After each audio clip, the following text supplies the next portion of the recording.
Hi everyone. We're just waiting for Mr. Elroy Paulus to join, and I think I can give you a quick briefing before we start. So we'll just wait a minute. Thank you. Hi, Marlies. Hi, Carissa, can you hear me? Yes, I can hear you very clearly. Can you hear me? I can. Thank you very much. I wasn't sure if everything was working. Great. No, I think we're good. Thank you. I don't think we've actually ever met before either. No, but I have seen your name often. Okay. Carissa, sorry, no, I just want to check with the screen share. Is that something that I'll do on my side with the PowerPoint, or will you be doing it from your side? Oh, from my understanding, there was no expectation to create a PowerPoint. Okay. But essentially, there would just be panel discussion, which, yeah, I'm not sure what you were informed of, because now I'm getting a bit worried on my side. No, don't get worried. Rikal said that I want to show some graphs. So what I'll do is I'll just ask if we can perhaps I can practice that now, if I can just share at the moment, and then we can see if it works. Okay, great. It says that I'm a presenter now. I'm not sure what functionality that allows. Okay. Could you see my slide at the moment? I can see your slides very clearly. Yeah, then it's working, no problem. Okay, great.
Hi everyone.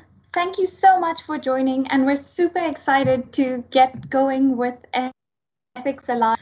I hope you can see me. I'm Raquel, the one that has been emailing you constantly, but we're really excited for this today. And just to give you a brief overview how this works, if you've seen the program, we'll start by playing a short video, then go on to guest introductions, keynote, the panel discussion, and question and answer. So during the guest introduction session, if you could all please maybe just put your camera on after they've introduced you and say hi or say whatever you'd like. That would be really nice for our guests to get to meet you, if that's okay. And one more request. If after this, each of you could send me a postal address of sorts, or something? Yes, so we'd really appreciate that. Thank you. So I think we're ready to begin. If you have any questions, feel free to email us, or you can drop me a text message like while the event is going on. But that's about it. And Dr. Stavros will join us closer to 3 p.m. So Great. Yeah. Thanks, Raquel. Hi, Raquel. Hi. It's Elroy. Could you introduce me last? My battery's about to die. I'm almost at home, but I will join shortly, like within a minute or two, if I go off. That's perfect. So I think you have from now until like another 20 minutes or so before we introduce you. Yeah. Thank you. Okay, thanks so much. All right. So we're going to begin by playing our introductory video, and we'll move on to the introduction afterwards. So thank you all for being here, and we're really excited for this to go on and for us to learn. Thank you.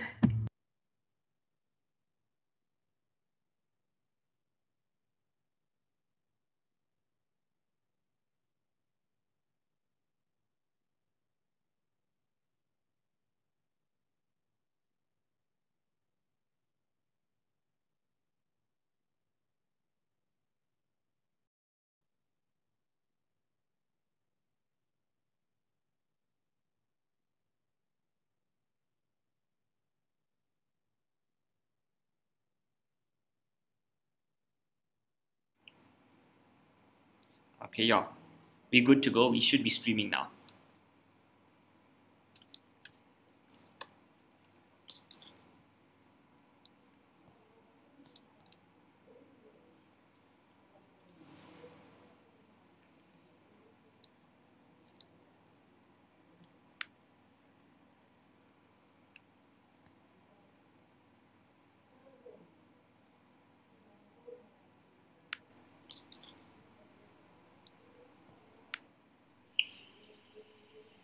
Okay, yeah, we're good to go. We should be streaming now.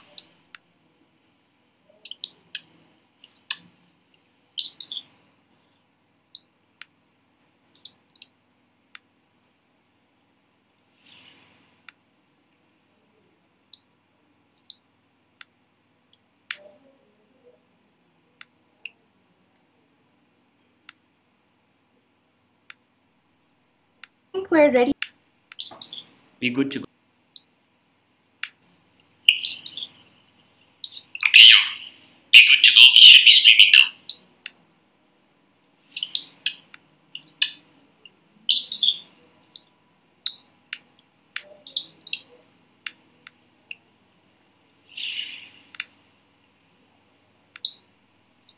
I think we're ready.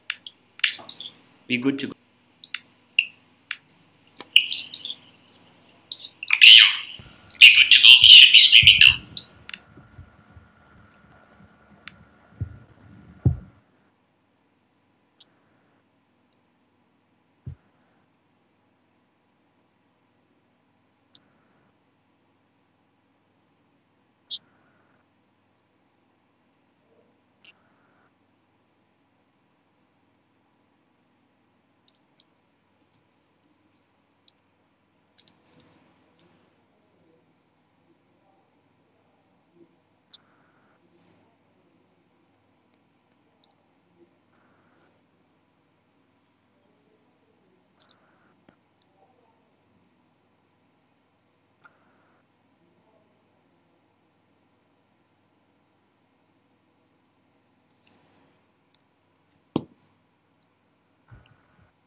As the Wits Students Bioethics Society's 2020-21 committee reaches the end of its term, we look back on what we achieved, the events, campaigns, drives, and series that were our term. In March, the world imploded, and in April, we began our WSBS term, never predicting that even in this strange and unpredictable year, we would learn, grow, and do so much. We began right here on our social media, For if we couldn't step out into the world, we vowed to keep reminding our followers and ourselves of all that was happening outside of our homes. Sexual assault and the war on women raged on, and so did we, returning to raising awareness of this topic and seeking justice many times throughout the year as we mourned Asatandile Zozo and countless others, critically assessed the effects of the lockdown on women and abuse survivors, and shared tips in seeking help and healing. In our Women's Month lecture series, we aimed to honor and acknowledge women, with 3 remarkable ones in particular, whose stories and insights we shared in a series of videos. Our other lecture series on capitalism and healthcare roped in more amazing guest speakers to 3 episodes to critically assess how people must be prioritized over profit within and our healthcare system. Our design subcommittee's video productivity didn't end there though. As a committee, we collaborated to commemorate Youth Day in June and Steve Biko in September. First years, you may also remember our video welcoming you to Wits Life and sharing some tips for navigating this new experience. Videos are one thing, and the excitement of a live webinar event is something else. First in June was a sexual bioethical analysis of the COVID-19 pandemic. Our minds were broadened and our thinking sharpened as our renowned guest speakers discussed how COVID-19 had not erased but deepened existing inequalities and the actions that need to be taken on every level. Webinar 2 in October was a collaboration with Activate Vets. LGBTQ+ Beyond the Binary debunked the gender binary, but also moved beyond that to discuss intersectionality, education, ethical challenges faced by the LGBTQ community, and how we must move forward. Our final webinar in February this year, we again collaborated, this time with the Wits Students Pathology Society, as we return to the topic of COVID-19 to discuss the second wave, variants and vaccines with Professor Shabir Mahdi. Between and alongside these bigger events, there were many smaller series and campaigns, from tackling menstrual stigma, raising awareness and funding for the African Children's Feeding Scheme with a social media campaign, sharing resources for celebrating Heritage Month, and again for protesters during the ongoing Wits Sinamani protests, shining the spotlight on police brutality, protests in Nigeria, medical misinformation, vaccination, traditional medicine, bringing as much of the world into our social media space and starting as many meaningful conversations as we could. One of the conversations that meant the most was at last year's Ethics Alive Symposium, where we asked the question, who cares for the caregivers? To open a discussion about safeguarding the health and well-being of healthcare professionals. We talked mental health, understaffing, subsidies, abuse, gender-based violence, and more with a panel of incredible guest speakers. This year, Ethics Alive has changed. Like so much else, it's taking place in a slightly different format. But regardless of the platform, this event means the same thing it has always meant in previous years, to facilitate and further important conversations, the conversations we need to have. We begin another of those conversations here at Ethics Alive 2021 on the topic of patient advocacy. This pandemic has highlighted and in many ways worsened the inequalities and barriers faced by patients and healthcare workers within our overburdened, under-resourced, exhausted South African healthcare system. We believe that patient advocacy on all fronts can translate into action to help both protect and improve the realities of those navigating our complex healthcare system. Within and beyond this pandemic, there are important questions to be asked about the present and the future of patient advocacy. First, what is patient advocacy? This is a simple question with a complex answer that may vary based on who one asks. But in a nutshell, patient advocacy is a part of or specialization within healthcare that is primarily concerned with advocating for and influencing decision-making related to patients, their families, communities, and caregivers. We're interested to see how others define patient advocacy and what it may mean to them. Who carries out this patient advocacy? Healthcare workers, patient support groups, patients themselves, or even perhaps professional private patient advocates can have roles to play. So what are these roles and how do they relate to each other and to patient well-being? Why is patient advocacy important? There is evidence that the work of patient advocates can improve engagement and patient satisfaction. But how does this translate in a South African context?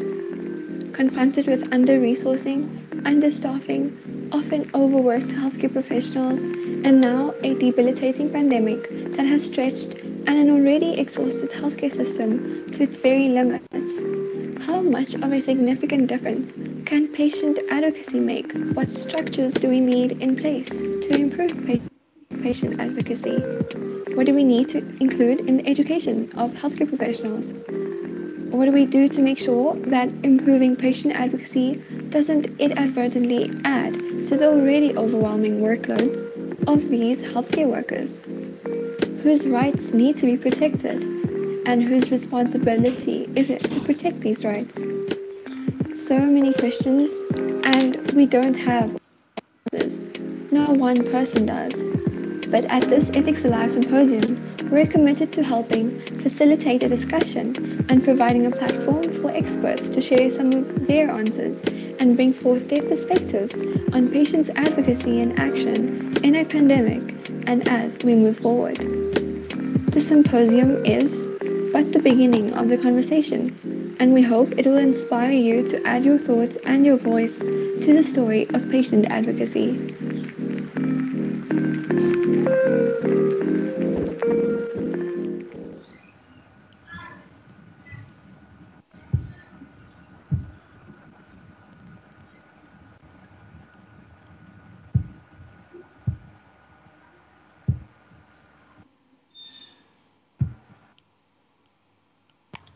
Good afternoon, everyone. My name is Raquel Mudley, and I'm the current chairperson of the Wits Students Bioethics Society. I'd like to welcome each one of you to Ethics Alive 2021, where our theme is Patients in a Pandemic. As the Bioethics Society, our goal has always been to encourage student participation in real-life bioethical dilemmas by facilitating exposure to professionals in the field. From the impressive video created by our talented design and communication subcommittees, you will have seen that we are a multidisciplinary society active across all areas of global health, social justice, and politics, to name a few. We've worked to further LGBTQIA awareness, end gender-based violence, alleviate poverty, call out police brutality, and equalize health access. Which is why this year's theme of patient advocacy is an issue that's close to our hearts and cause. We've all witnessed the impact of this pandemic, especially on our economy, healthcare system, and our healthcare professionals. However, the patient narrative isn't a topic that's fully explored, despite multiple patient populations being negatively affected by the COVID-19 pandemic. And although we read about these stories online or watch them on the news, we have so many unanswered questions about patient advocacy. I think one of our guests has just joined us. Another one. All right, so yes, we have so many questions about patient advocacy as it affects South Africans, no matter the side of the equation that they fall on. So when we really think about it, protecting rights and balancing responsibilities in a healthcare system like ours becomes a difficult situation to navigate. And once we consider the addition of a pandemic, there's so many newfound issues that we have to deal with we've never been exposed to before, nor do we have the correct tools to unpack such complex issues. Today, we've done our best to curate an event that will hopefully empower you as citizens, students, healthcare professionals, and allies to mitigate the dilemma that is effective patient advocacy in a pandemic and an ordinarily exhausted healthcare system. So this is how the event will go. We'll start by introducing our phenomenal guests and keynote speaker. Please accept our sincere apologies for Dr. Sandile Butalezi's absence. However, the Director General of Health had an important funeral to coordinate and attend. He sends his apologies, and we look forward to having Dr. Butalezi join us in our future events and work. So following the guest introductions, we will go directly to the highly anticipated keynote address at this year's symposium. After the keynote address, we'll delve into our exciting panel discussion, and then the audience will get a chance to interact with our guest panelists and keynote speakers. If you have any questions for our speakers, and if anything arises during the symposium, please feel free to drop them in the chat box and they'll be answered during the audience Q&A session after the panel discussion. Please do stay until the end because we have an exciting announcement to make about the winner of this year's Ethics Alive charity donation. We thank you all for your nomination, so stay tuned until the end to see if you've won. We'll also provide a brief description of our application process should you wish to be part of this exciting community. Thank you all for being here. Remember that you're always welcome to contact us for help, to join, or to volunteer. Our details will be up on the screen throughout the event, and I'll now hand you over to Nafia and Luke, who will be introducing our revolutionary guests. Thank you.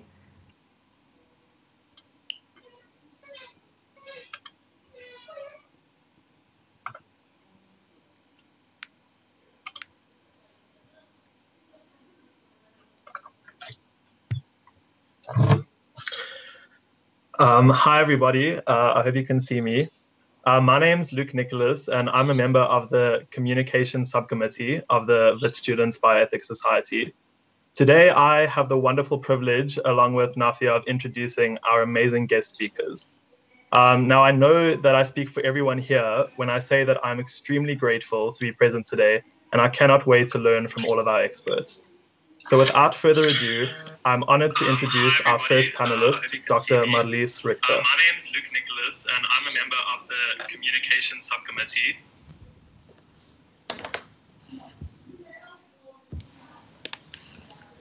Good morning, good afternoon, everyone. It's a pleasure to be here.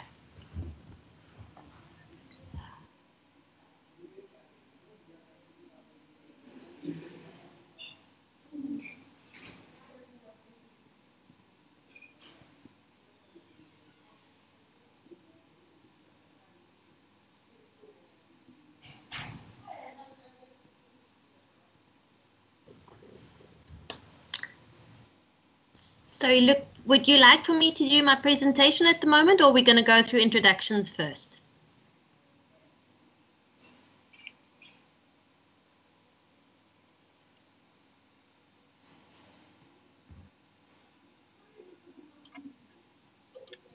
Oh, sorry, I'm going to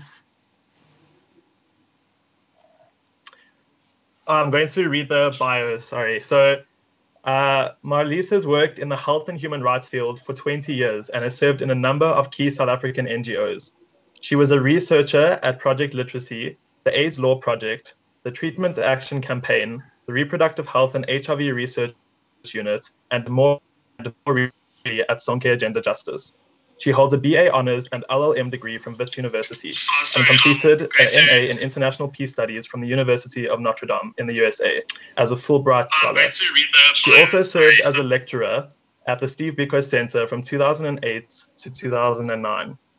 In 2013, she graduated with a PhD in public health from the University of Ghent in Belgium on sex worker access to healthcare services in sub-Saharan Africa. She has published in academic and popular forums in the areas of law, bioethics, gender, migration, and public health. She currently focuses on her research and advocacy interests in gender, human rights, and the COVID-19 pandemic, with an emphasis on the impact of criminal law on health access for sex workers. Thank you, Dr. Marlies.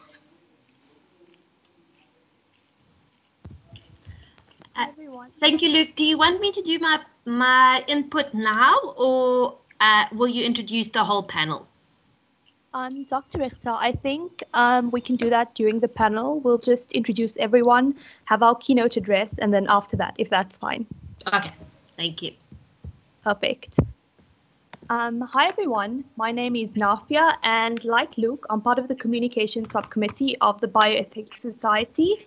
I'm honored today to introduce some of our panelists, starting with Ms. Carissa Govender. Ms. Govender is a program manager at the Rural Health Advocacy Project, where she leads the organization's human resources for health advocacy. Ms. Govender is an occupational therapist by profession and has worked in public health for 7 years prior to joining civil society in 2017. Her current work addresses the maldistribution of health workers in South Africa and developing and implementing strategies for healthcare workers to become effective health advocates. She's passionate about healthcare workers and their role in building humanizing health systems. Ms. Govender, if you'd just like to say hi to our audience. Hi, everyone. I'm happy to be here, and I look forward to enriching discussions. Thank you. Our third panelist for today is Ms. Joan van Dijk. She is a senior reporter at the Becky Caesar Center for Health Journalism. Her work for the center is focused on cancer treatment, migration, and tobacco control in stories that have taken her inside the stressful worlds of both patients and providers in the country's health sector. Ms. Joan van Dijk, can you please just introduce yourself? Hi, everyone. I'm Joan. I'm really excited to be back at Ethics Live. I was part of last year's discussion as well. Yeah, looking forward to everyone's input. Thank you. Our next panelist is Mr. Elroy Paulus, who serves on the steering committee of the People's Health Movement South Africa. Prior to joining the NGO sector, he worked as a medical technologist in the Department of Chemical Pathology at Curtis Schuur Hospital and at the University of Cape Town's Medical School.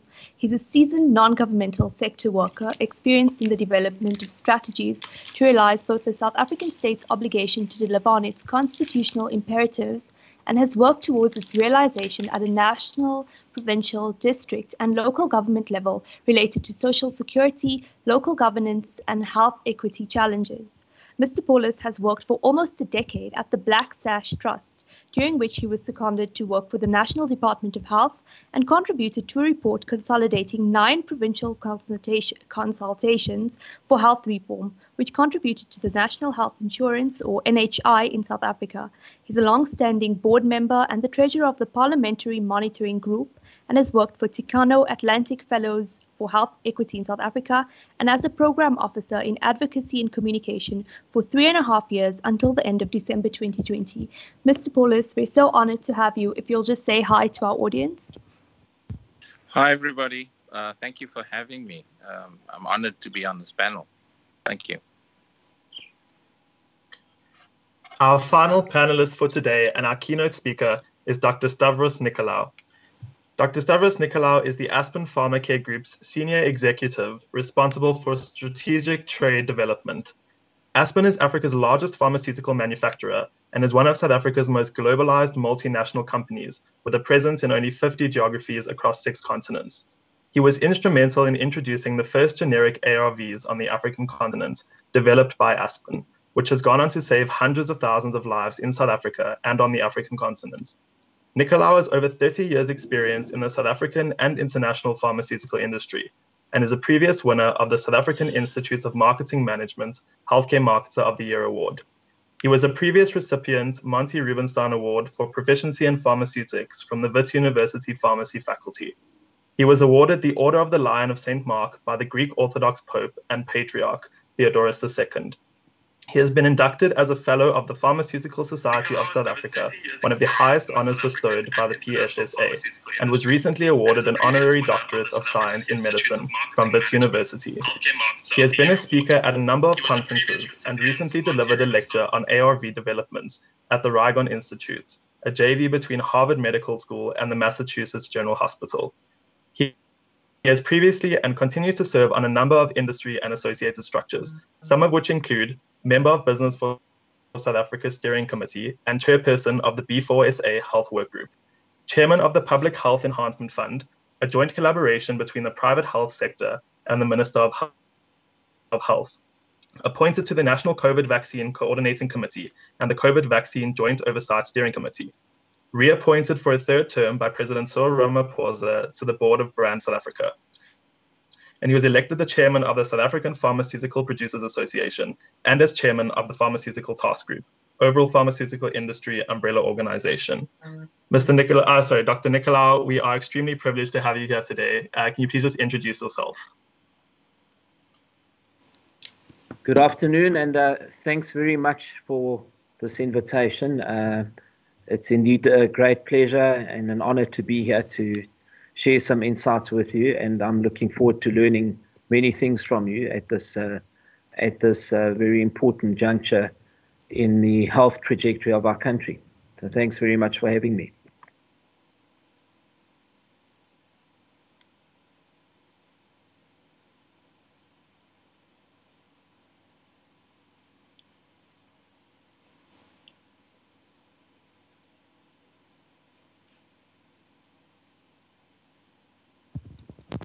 As Luke mentioned, Dr. Nicalou is also our keynote speaker for today's event. So Dr. Nicalou, if you're ready, we're going to ask you to go ahead with your address. Great. Thanks very much, Program Director. And as I was indicating earlier, it would have been more ideal if we saw each other in person, and it's always more impactful, I guess, when you're delivering lectures in person and getting to interact with the audience. So I hope we won't be too hindered by that today, and that we will get some time to engage. I will have to unfortunately drop off at around 3:45 for some form of dialogue and engagement on what is, I think, a very timeless and important issue. Patients and how they relate in pandemics, or how they relate to pandemics, couldn't be more topical, but also couldn't be an area that is as probably understated as it is at the moment. So my lecture for the next 20 minutes or so is going to focus more on where I think the inequalities reside in the pandemic at present, and where industry, because obviously I come from the private sector background, where industry can and has interacted with government and other social partners, the other social partners, of course, being civil society and government, how we've interacted and interfaced in the midst of a pandemic to ensure that there is some equalization, not that we are anywhere close to getting to that, but the inequities, I think, and inequalities that characterize most healthcare systems around the world have been laid quite bare for all to see during this pandemic.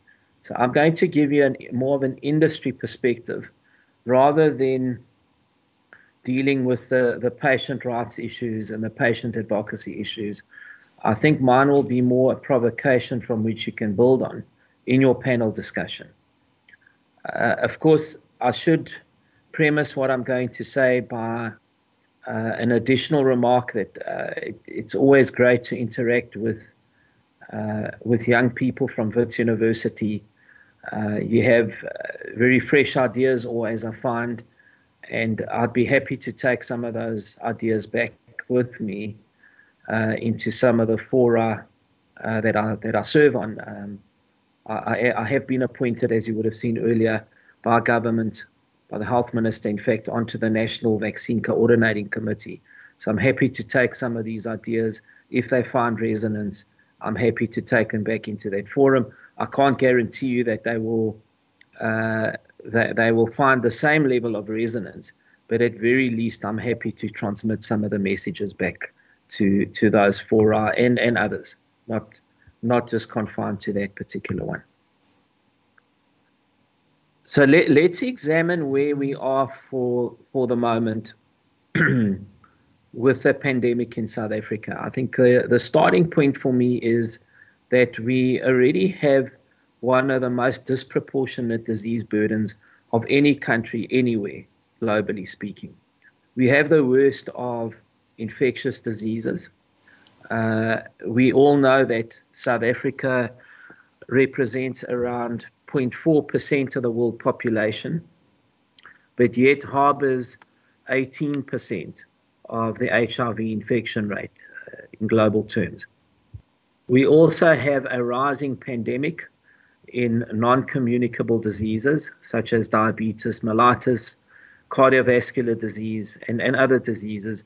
And very often there's a strong interface and interlink between your infectious diseases, some people call it your developing country diseases, and your more westernized diseases, like your, as I was saying, diabetes and others.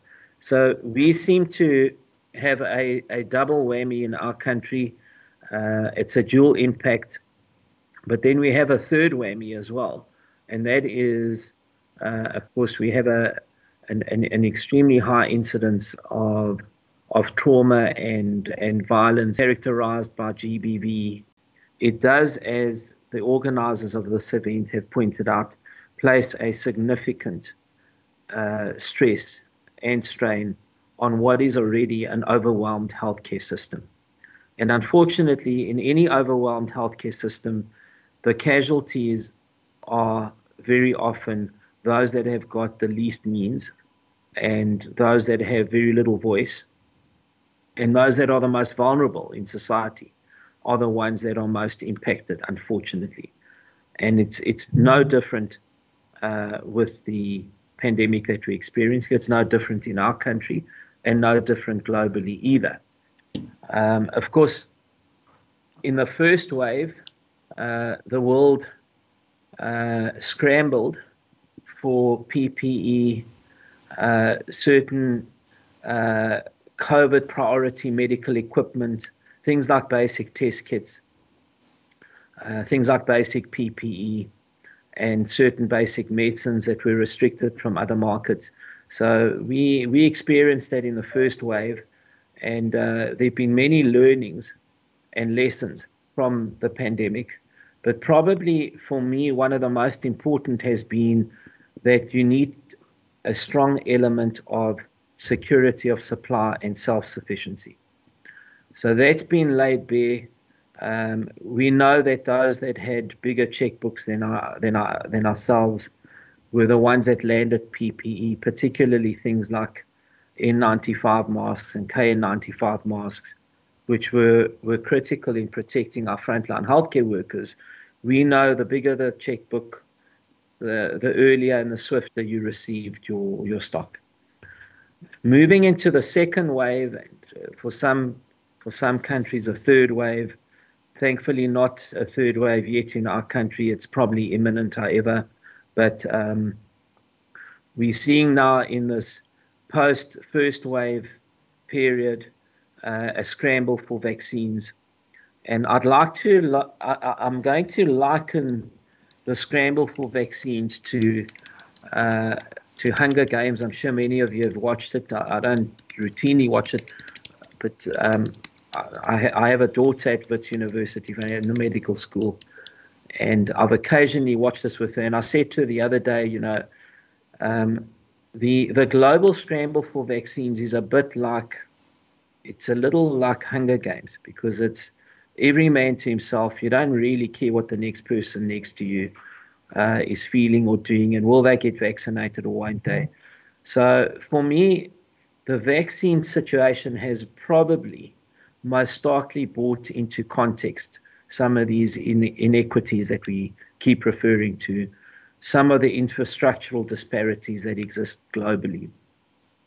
For me, it is inconceivable that someone who is 28 years old, living in Europe with no comorbidities, has or is about to be vaccinated, and yet South Africans who are 70 years old, it could be our grandmothers, with multiple comorbidities, would not have been vaccinated yet. In fact, I had a cousin contacted me last week.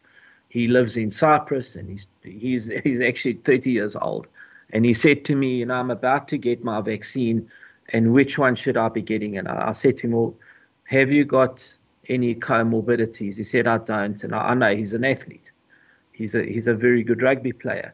So for me, it's inconceivable that people in Europe have been vaccinated, they don't have comorbidities, and they are of a much younger and resilient age. And yet our grandfathers and grandmothers here have not as yet been vaccinated in South Africa. So that's got to tell you something is wrong with the system. We know, of course, that COVAX, which is a global COVID vaccine facility, was established at the onset of the pandemic, and it was supposed to be a global facility and or vehicle where particularly the disadvantaged, the developing and emerging markets could get some type of equalized supply of vaccines. But we know that if you have a look at how many patients have been vaccinated in the least developed countries around the world. Clearly, the COVAX vehicle, as well-intentioned as it was and continues to be, hasn't quite solved the problem for us. So we sit with these significant inequalities. They're ongoing inequalities. And from an industry perspective, and earlier I was introduced at someone that works at Aspen Pharmacare, is Africa's and the Southern Hemisphere's largest pharma company. We happen to have our roots in South Africa and our origins in South Africa. And I wish there were another 10 Aspens on the continent, because we need to become more self-sufficient, as I said. So the first point of advocacy for me here is establishing your own capacity on the continent. We cannot be dependent and reliant on others with a begging bowl to bring us vaccines into the country. We cannot wait to receive our vaccines.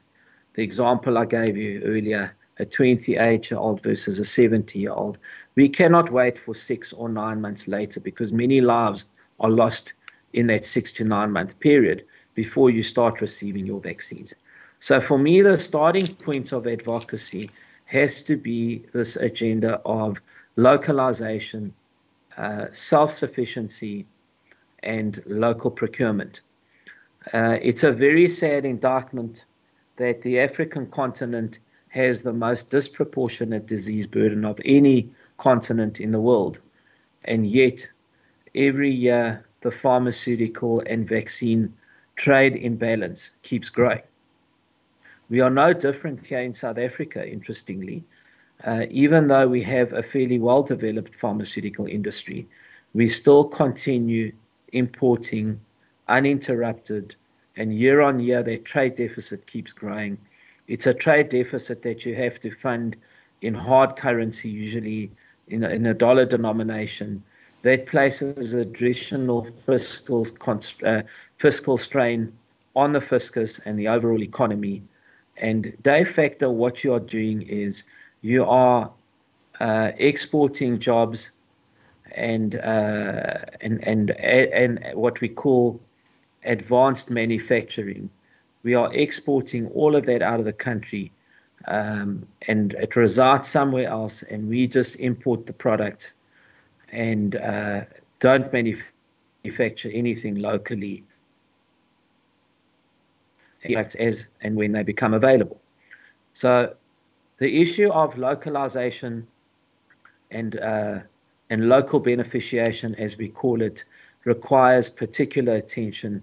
It's a further sad indictment that there isn't a single politician today, not a single member of South African cabinet, that isn't calling for localization. They're all saying we've learned a terrible lesson during COVID, where stocks ran out and we weren't the masters of our own destiny. We couldn't procure our own product from our own local sources. So we need to ramp up the localization effort. So they say that in the one breath, but in reality and in the operations, we find that the opposite is true. We continue to import these drugs. When you continue to import these drugs and vaccines, you're also doing very little about growing your own domestic skills base. Vaccines are reasonably complex products to manufacture. They require significant chemical they're not chemicals, sorry, they're biochemicals.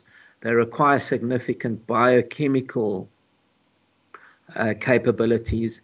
These are antigens that get developed. That's the starting point. Some call the antigens the active substance. To develop the active substance requires a significant skill set and competence. And of course, if you keep importing that, all you are doing is you're diluting and denuding the country of important skills. And eventually those skilled people, young people like yourselves, will leave the country and go and pursue their research and development aspirations or their biochemical synthetic aspirations elsewhere. They don't hang around in the country. So these are some of the things we need to address, and there's a strong voice for the best interests of patients. There's a strong voice that needs to be made for this localization and self-dependence agenda. So let me move on to another area that is highly topical when it comes to pharmaceuticals and vaccines. It's the area of intellectual property. Of course, as with any innovation globally, particularly in an industry as innovative as the pharmaceutical industry, it's no surprise that intellectual property and patents and copyrights and other forms of IP, whether it's a design or others, that features highly on the agenda. It's almost sacrosanct. And very often, these patents have been a stumbling block to market access, particularly in least developed countries or emerging markets, such as is the case with our country. I'm going to cite an example that I'm very well acquainted with. And earlier, when I was introduced, the program director spoke about my involvement with generic antiretroviral drugs. So let me go back in time a little. There's important lessons always with history, and the important lessons that you can carry forward into the future. So in 2001, when our country was coming to terms with the size and magnitude of the HIV pandemic in our country, and we also were not only experiencing almost like a wildfire growth in HIV, but we were also a country in many respects that were denialists. Certainly at a government level, there was a lot of denialism as to the pathogenesis of HIV, denialism around how to manage the condition, and that only served to perpetuate the problem both in size and magnitude. And in those days, the antiretroviral first-line triple cocktail therapy in the United States cost around $10,000 per patient per year. Obviously, the exchange rate was a lot stronger in those days, but at $10,000, clearly unaffordable to most South Africans, even those that resided in the private sector. And what was the obstacle to providing reversed engineered forms? These are generic forms of the drugs, the ARVs, was the issue around patents, intellectual property. And it becomes quite a thorny issue, and one where a lot of temperature, blood pressures and temperatures become fever pitched. And we looked at this as a company, and I think this is part of the role that the private sector, together with advocacy groups, can play. Private sector company like Aspen looked at this and said, well, how do we not infringe patents on the one hand, okay, because you still need to keep investors interested in the country. You still got to be seen to be respecting certain economic certain economic holy cows in the one instance.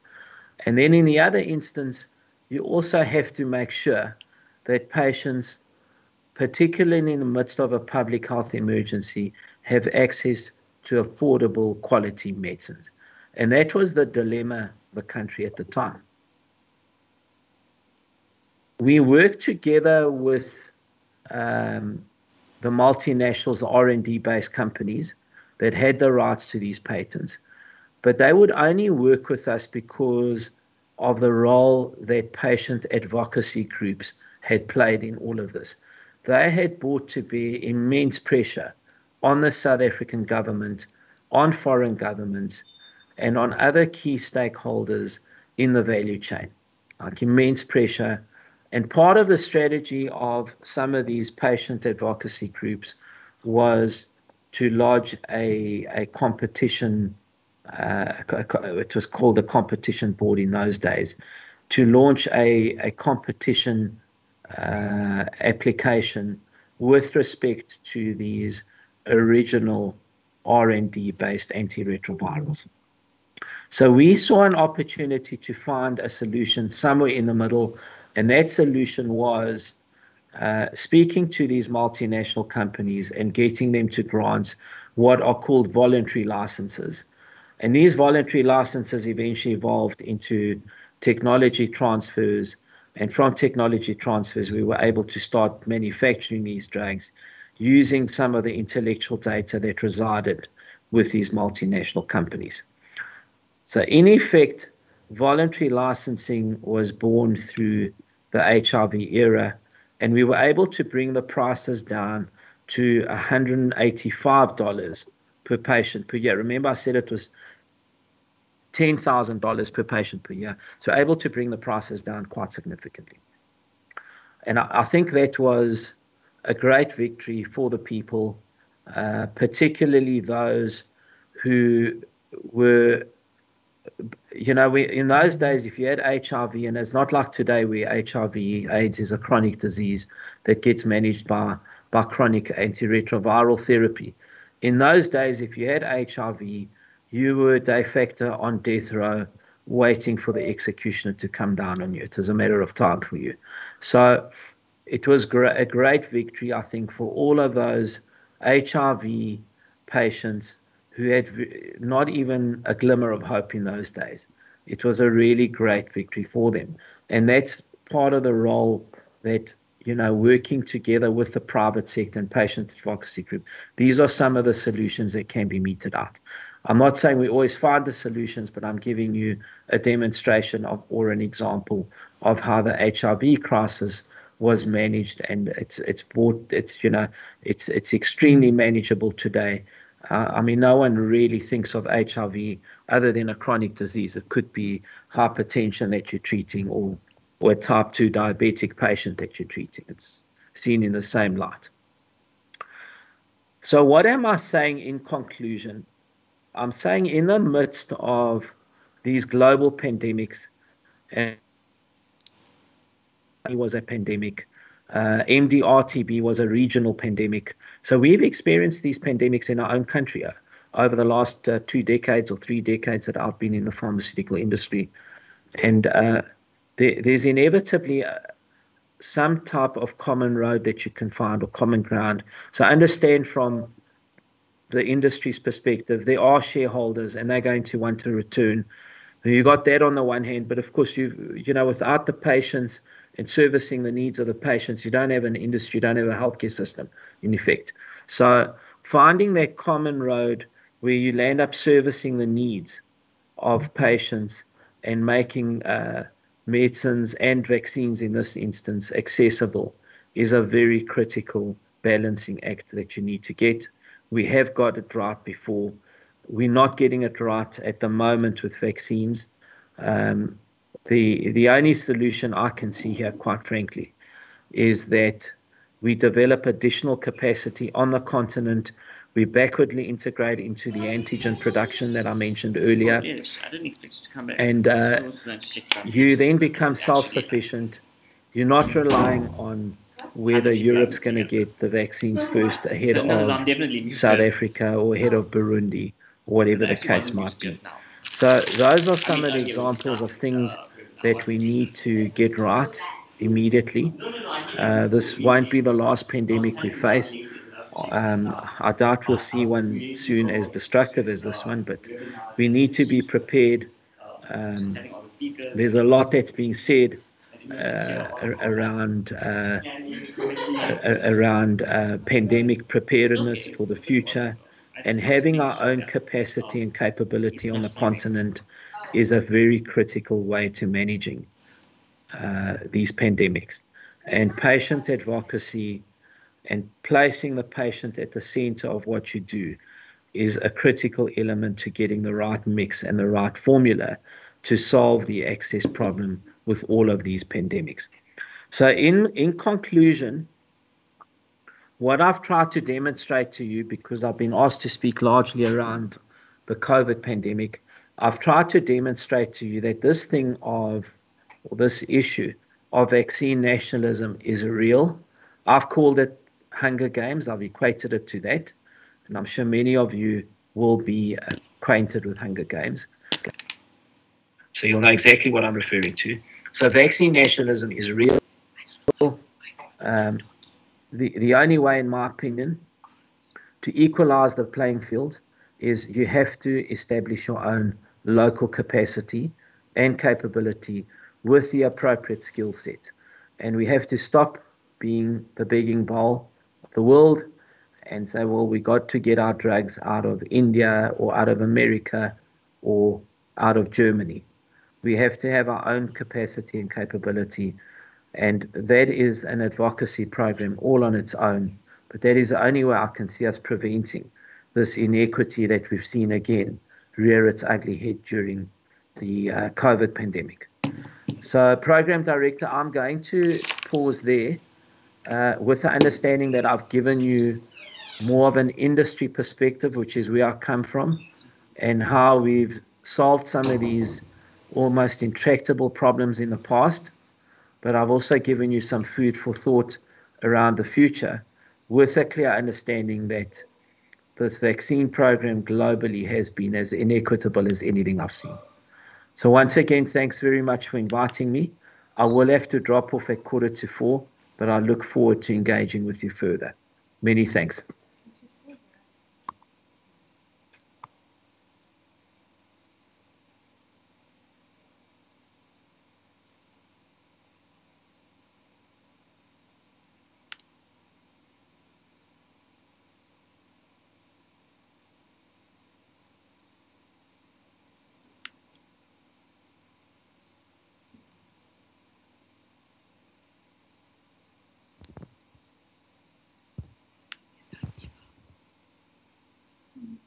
Good afternoon, everyone. I think that we're ready to begin our panel discussion now. I hope you can all hear me. My name is Nafia. As I said before, I'm a medical student at WITS and a member of the communication subcommittee of the WITS Students Bioethics Society, along with Nakisa, a fellow member of the Bioethics Society who will introduce herself shortly. I will be co-chairing this panel. So as you surely know by now, the topic of this symposium is Patients in a Pandemic, from Advocacy to Action, and we're discussing protecting rights and balancing responsibilities in an exhausted healthcare system. So we hope that this discussion and our incredible panelists, including Dr. Stavros' amazing address that we've just heard, thank you for that, Dr. Nicalou. So we hope that this will contribute a great deal to the conversation about patient advocacy and will help to maybe answer some of the questions that we raised in that introductory video. So just a note for our panelists to try and make this run as smoothly as possible. This is the format that we'll follow. Nakisa or I will start things off with a question and we'll ask whichever panelist would like to answer to please raise your hand using the raise hand button in Microsoft Teams. We'll then just check whose hand is up. It's very primary school, I know, and I apologize. And then we'll ask you to speak just to ensure that nobody ends up speaking over anyone else or waiting for anyone else to speak, as often happens in these virtual conference spaces. So most of the questions that we have are very general and we'd love to have as many inputs as possible on each one. So please do raise your hand, even if another presenter is already speaking or has already raised their hand. If while they're speaking, another panelist raises a point that you'd like to speak on, please also raise your hand so we know that you have something to share as soon as they're done speaking.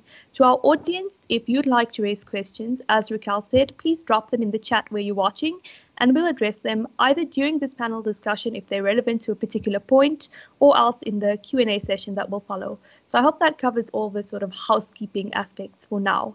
To start things off, Nakisa and I are going to ask each of our panelists in turn to answer the same question. What does patient advocacy mean to you? In addition, if any of the panelists have a presentation or some sort of introductory speech or lecture to share, I know Dr. Richter has some slides. I'm not sure if any of our presenters have something similar, but if you do, this is also the time where you can start sharing those. So I'm going to start with Dr. Stavros. you've already spoken a great deal about the role that the private sector and advocacy groups played in the ARV crisis and what they could possibly do now. But maybe from a different perspective, as a patient or as healthcare workers, or if you could give us some specific examples of what patient advocacy could mean even beyond this pandemic. I believe Nikisa also has some questions for Dr. Stavros, which he can maybe answer now, since I know that he'll be leaving shortly. But Dr. Stavros, if you'd like to kick things off by telling us a little bit more about what patient advocacy means to you, that would be great. Okay, thanks very much for that question. I think very simply, patient advocacy for me means all patients around the globe having equal access to medical treatments and or medicines in this instance, despite their social and economic conditions and or standing.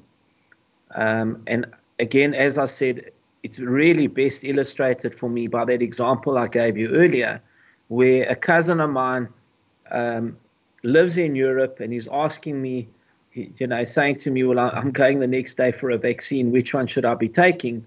And I know that in South Africa, there are many 70, 75-year-olds with 3 or 4 comorbid states that will not get a vaccine probably until the end of May at the earliest. That cannot be a situation any of us can be comfortable with. So for me, very simply put, it means all patients around the globe having equal access despite their socio-economic conditions.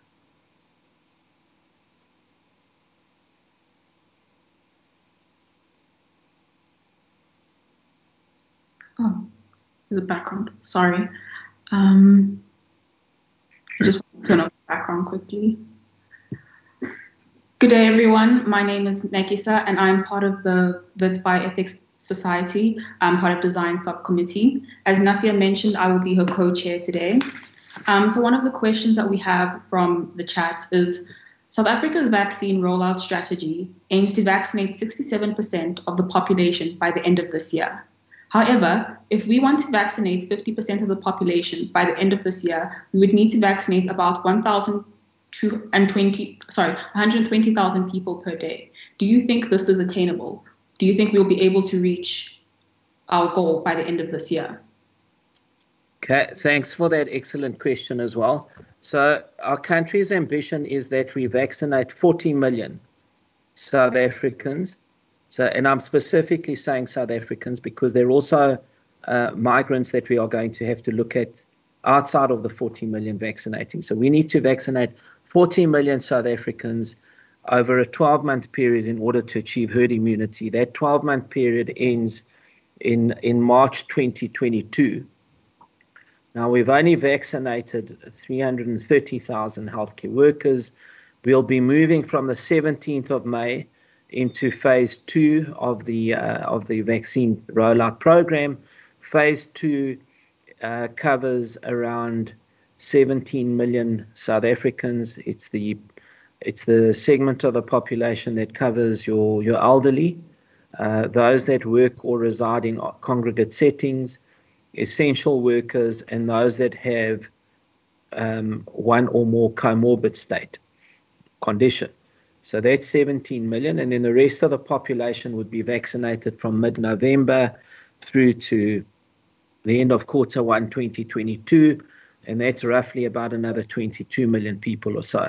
So if you work out all those numbers, including your healthcare workers, which are the phase 1 segment, you'd get to your 40 million.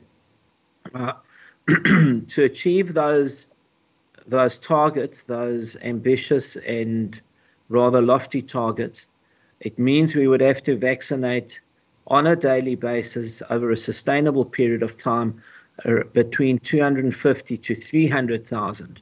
So not 120,000. We need to do 250 to 300,000 South Africans on a daily basis at around 4,000 vaccination sites. And these would include eventually mass vaccination sites as well.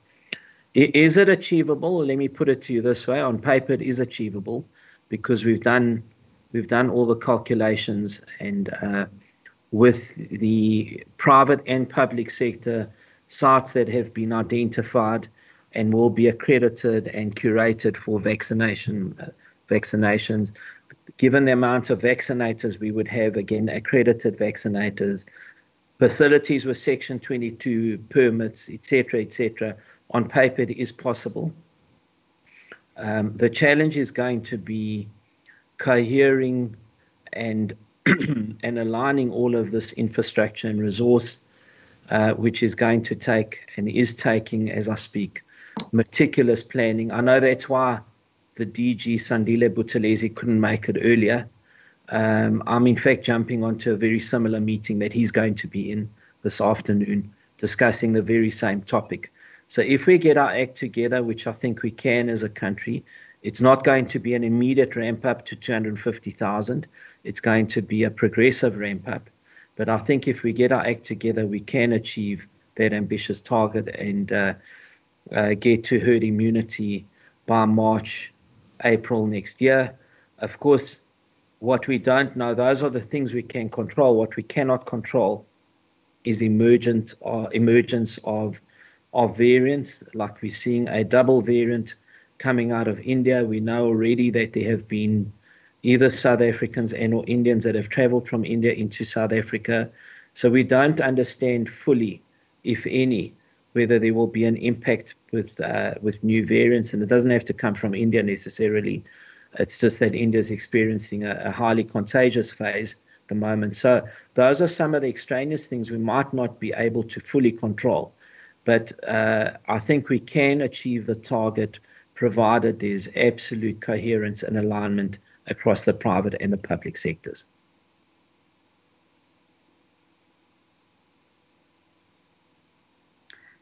Thank you, Dr. Nicalou. I will now like to move to Dr. Richter.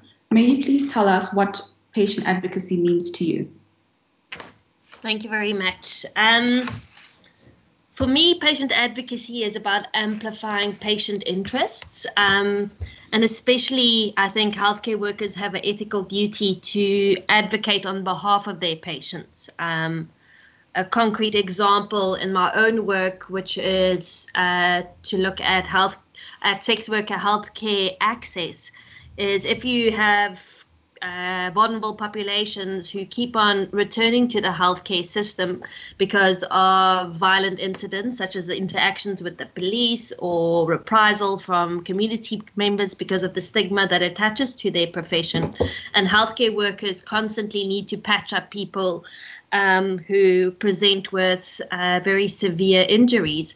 I believe there's an ethical duty on those healthcare workers to advocate on behalf, in this example, of sex workers, and to try and change the material conditions and the structural inequalities that those patients experience. In this case, the criminal law, reforming the criminal law that would have an impact on health equity specifically.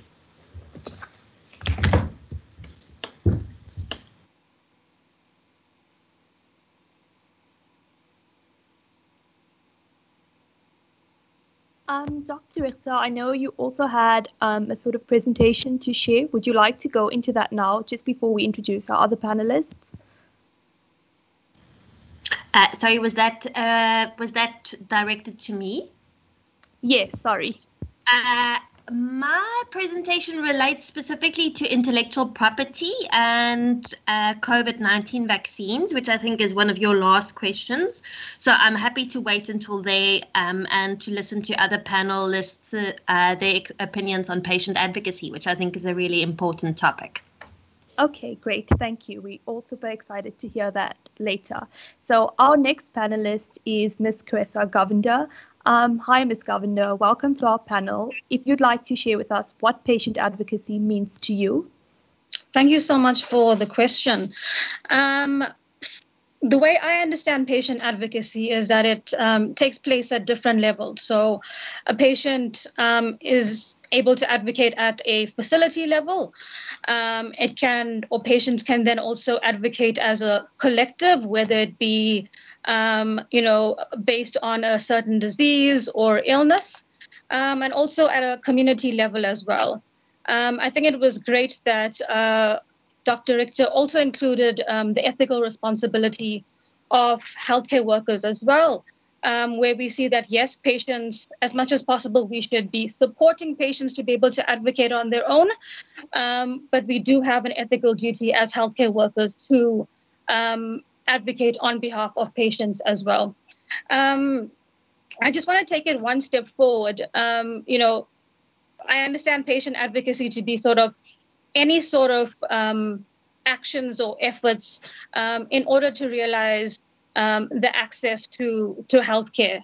And I think very often we tend to sort of reduce healthcare to just the availability of a healthcare facility or a healthcare worker. But I think it's extremely important that we go beyond that and look at, you know, components such as the affordability, the acceptability, as well as the quality of care as well. So thank you.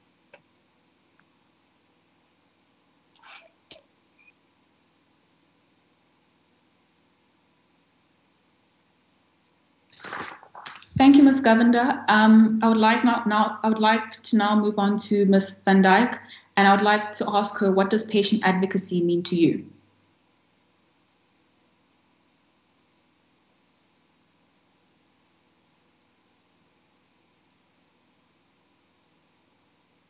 Hi, I'm just, for some reason my camera isn't going on.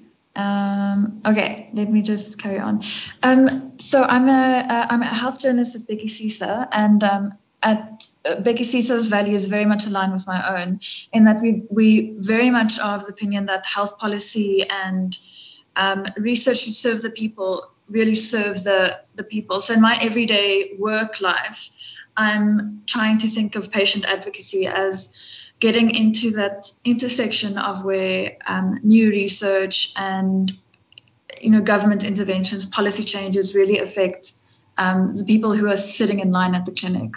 And sometimes we find that it's looking at a new solution that hasn't necessarily been peer reviewed, but could be useful in some communities. It could be pointing out where there are cheaper solutions for government to look to. It's the kind of basically looking at solutions and things that could change everyday people's lives. And also, I think an important part of that is making the policy things understandable for everyday patients, because we've also seen a lot of Big CISA that our general kind of knowledge, how patient knowledge in South Africa is not that great. So in the pandemic, our role has very much changed to being one of explanatory journalism. So we've just moved a little bit away from the in-depth analysis to explaining how these things, very scientific concepts work. And so that would also fall under patient advocacy, in my view, helping people understand the world around them and to be able to advocate for themselves as well.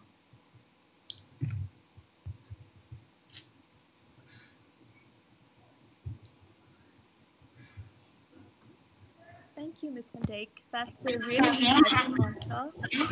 So our final panelist that we're going to introduce is Mr. Stavros Nicalou. Mr. Nicalou, you can share with us what patient advocacy means to you. And also, I noticed that earlier you had your hand up. Sorry, I think, Ms. Van Dijk, I think your mic is on, if you could turn it off. Mic is on. I think so. Okay, I think that's a bit better. So as I was saying, thank you, Ms. Van Dijk. That was a really interesting and insightful answer. Our final panelist is Mr. Alroy Paulus. So Mr. Paulus, if you could share with us what patient advocacy means to you. And also you had a hand up earlier while Dr. Stavros was speaking. So if you could just, I hope you've held that thought so you could share it with us now as well.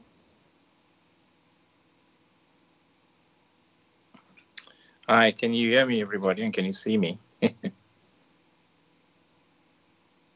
We can. Okay. Thanks, Nafia. So the first thing I want to say to the Wits Bioethics Society is kudos to you. Well done in asking that question first. It's like maybe it was just in your view, important, but the fact that you have a patient-centric approach to bioethics is to me like a major thing. And I'll tell you why. When I looked up issues on bioethics from many, many resources, the patient doesn't feature at all.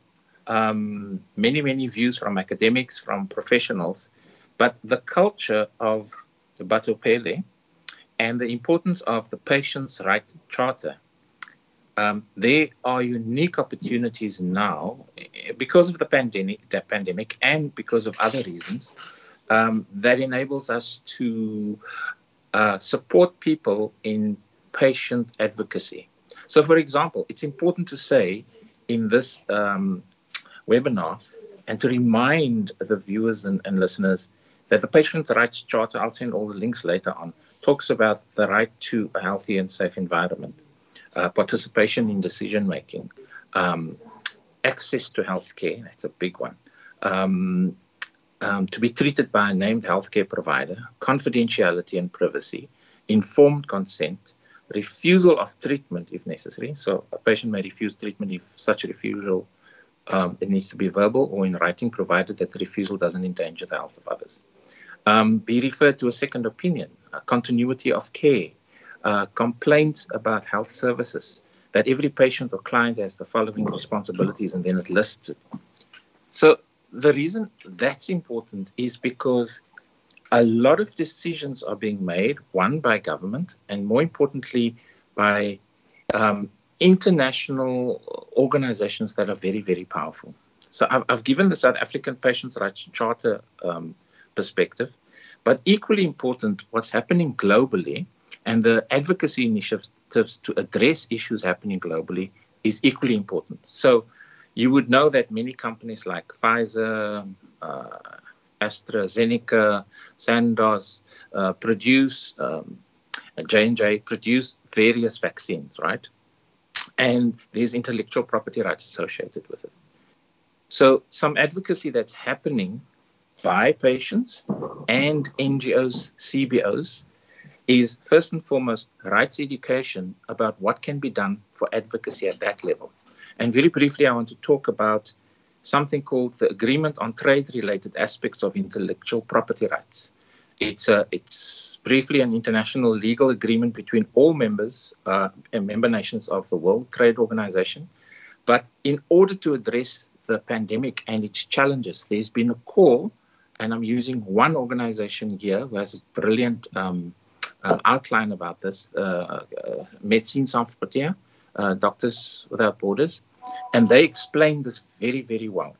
They are asking the World Trade Organization to have COVID-19 TRIPS waiver proposals. So 100 countries in the world, led by CBOs, NGOs, and an awareness of what this intellectual property rights does and inhibits countries to address a pandemic, they have signed on to this waiver proposal so that in the meantime, the intellectual property rights and issues associated with it can be put on hold so that in this landmark proposal earlier this year, they're asking the WTO to waive 4 categories of international property rights: copyright, industrial designs, patents, and undisclosed information under the TRIPS agreement, in order to have the majority of the world population receive effective vaccines and develop immunity to COVID-19. Here's the sad part. 8 countries have refused. 100 welcomed them and fully supported the proposal, but a small group of WTO members, here we go, Australia, Brazil, Canada, the EU, Japan, Norway, Switzerland, the UK, and the United States have blocked it. Some of those countries have traditionally backed the interests of their pharmaceutical corporations through proprietary IP systems. And this is not casting aspersions in any way of the valuable information that people from Dr. Stavros, from the pharmaceutical industry and the private sector has done. In fact, I agree with everything he said. But the issue is you need to make an exception in a pandemic. And if that cannot happen under a pandemic, I don't know what will. So I just want to it's described that patient advocacy has a global reach, and sometimes it's quite sophisticated to explain things, but people have the capacity to understand and engage with it.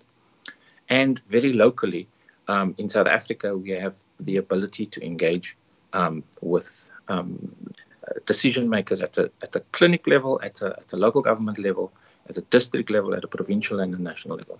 Let me stop there. Thanks.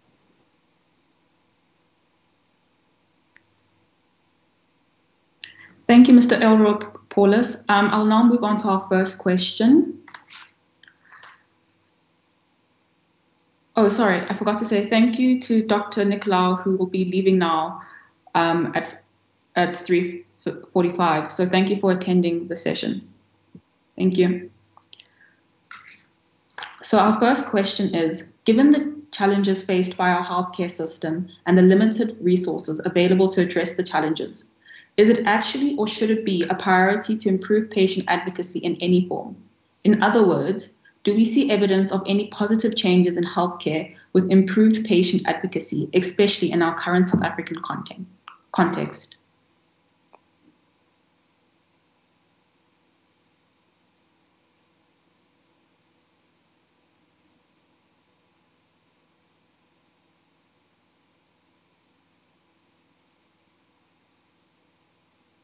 If any of the panelists can raise their hands if they would like to go first, or you could open. Oh, there. Ms. Govender, you can go first. Great, thanks, Nakisa. Yeah, I think based on your question, it kind of actually gives the answer away, and that now more than ever there should be more support and strengthened efforts for patient advocacy. Especially since what we've heard from Mr. Paulus, as well as Dr. Stavros as well. But I think, I'm going to just try to bring it back to, the structures that even exist within the Department of Health, which actually allow patients to advocate for themselves. And so I'm not going to be kind of approaching this from a very sort of high level, but literally something as low as just a local clinic. And I'm not sure, how many of us are actually familiar with the fact that clinic committees exist or should exist. The extent to which they function very well obviously varies considerably. But the mere fact that, as Mr. Paulus mentioned, that there's something such as a complaints protocol where patients are able to actually lay a complaint and get some sort of recourse from that. And so, we're able to kind of approach this at a very high level. But I think it's also important that we try to approach it at a very kind of, patient going to their local clinic or their district hospital for that matter. And sort of the structures that exist, which actually allow patients to be able to advocate for themselves. So as I've mentioned, something like the complaints policy.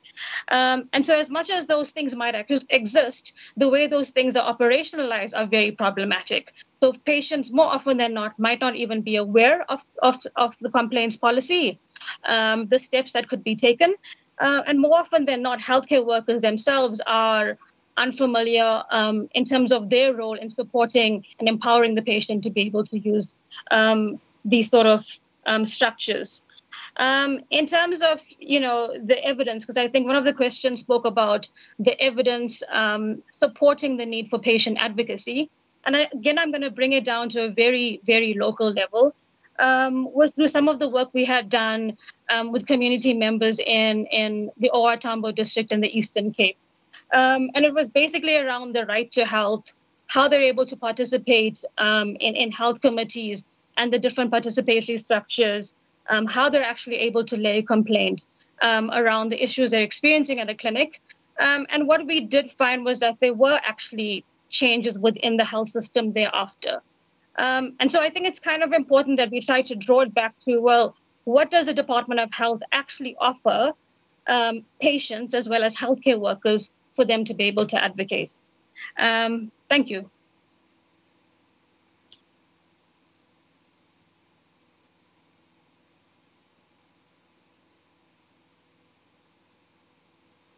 Thank you. Is there anyone else who would like to touch on the topic?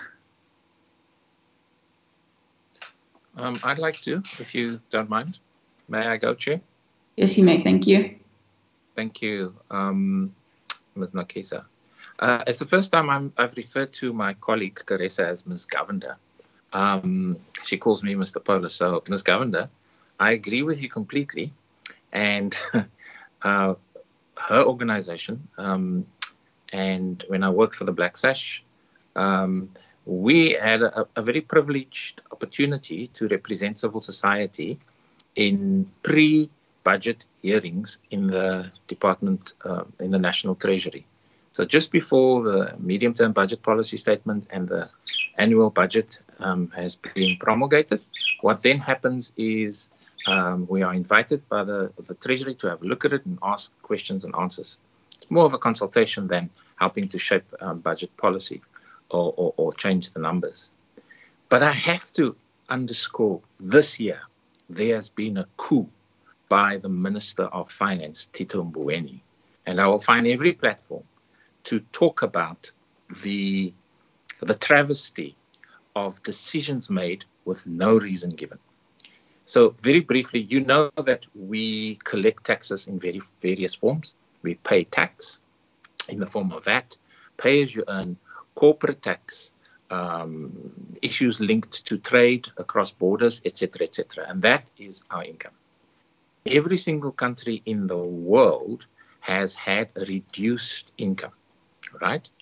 But how that money is distributed annually through the Division of Revenue Act, it's all online. You can have a look at this and I can send links of what I'm saying. Money is then given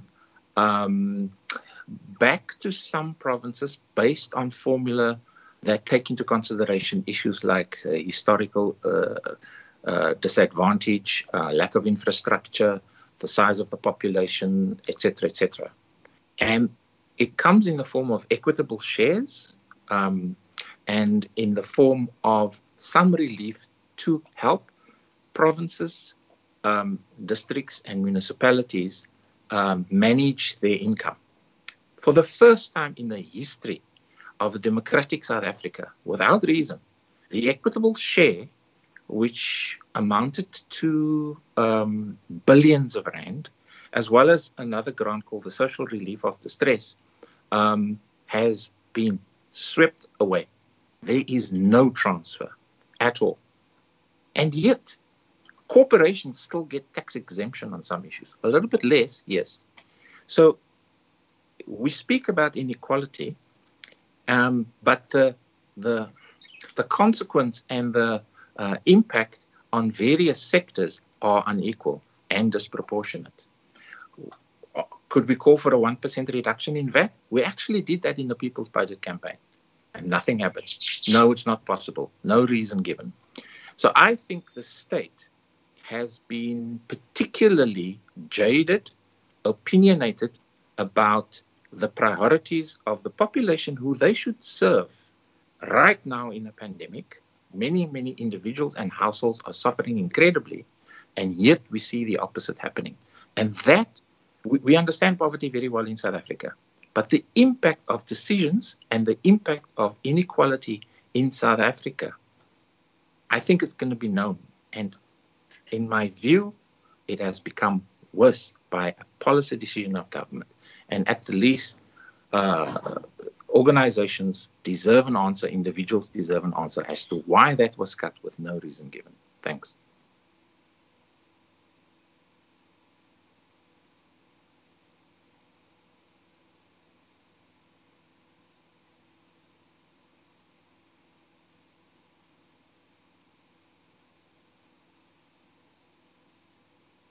Thank you, Mr. Paulus.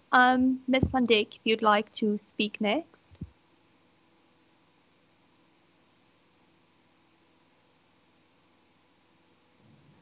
Yes, sorry, I spoke while I was muted. Sorry about that.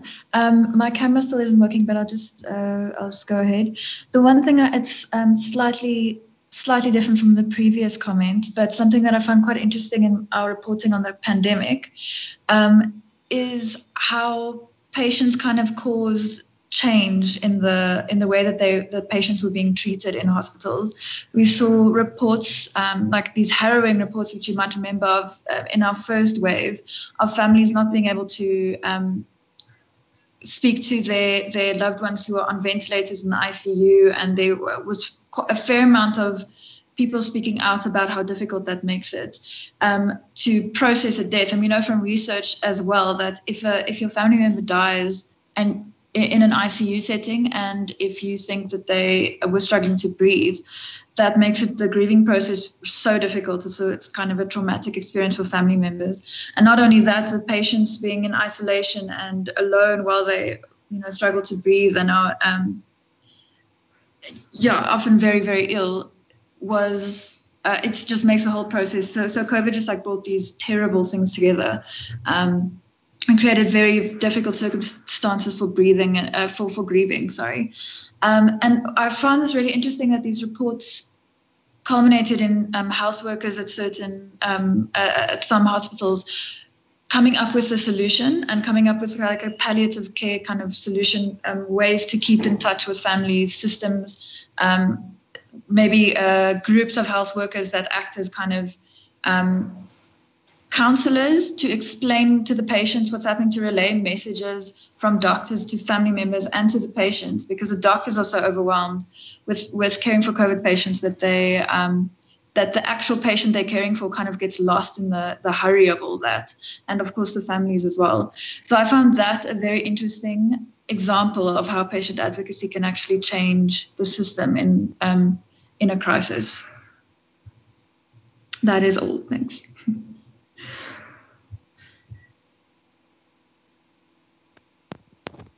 Thank you, Ms. Van Dijk.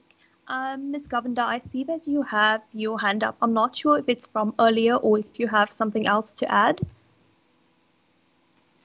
My apologies. It's an old hand. Okay, no problem. So I'm sure you guys can see that we are running out of time for this panel. We had quite a few questions, but I think it's more important that we have an engaging discussion than we actually reach all of our questions. We will continue further, but I think just for now, since Dr. Richter has a presentation on it as well, and also since a lot of questions have come through in our Q&A, from that section, we're going to try and speak about intellectual property. So Dr. Stavros touched on it a little, but basically what we're asking is that due to intellectual property laws, big pharmaceutical companies obviously control a large portion of the resources, especially drugs and maybe vaccines within the pandemic. So what do you think their role should be, or what can we do about their role in advocating for access for all patients? Dr. Marlies, can I ask you to start with maybe your presentation here, and then we'll move from that? With pleasure. Let me just find it. Can everyone see the presentation? We can, thank you. Excellent. Thanks, yes. Perfect, thank you. So I addressed specifically the last question because it's some of the main work that the Health Justice Initiative is involved in. And the question for me has a very straightforward answer, and that is the biggest role that I think that we can do at the moment in advocating for access of specifically COVID vaccines, but also health products related to COVID, is to free the vaccine. And that is very specifically around the TRIPS waiver and waiving the patent rights that are currently constraining the purchase of vaccines. And why I was doing a presentation is that I wanted to show the inequalities in who's accessing the vaccines at the moment. So this is a graph from earlier in April about the vaccine doses administered by continent. And you can see that Africa is the very little sliver at the top, and that Asia, Europe, North America have the lion's share of vaccines at the moment.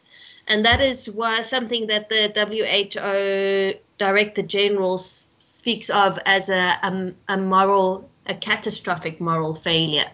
And it's so vital within our current situation that vaccine equity is achieved. And that's very much about the equal distribution of vaccines worldwide. And a number of the people in this forum have spoken about that.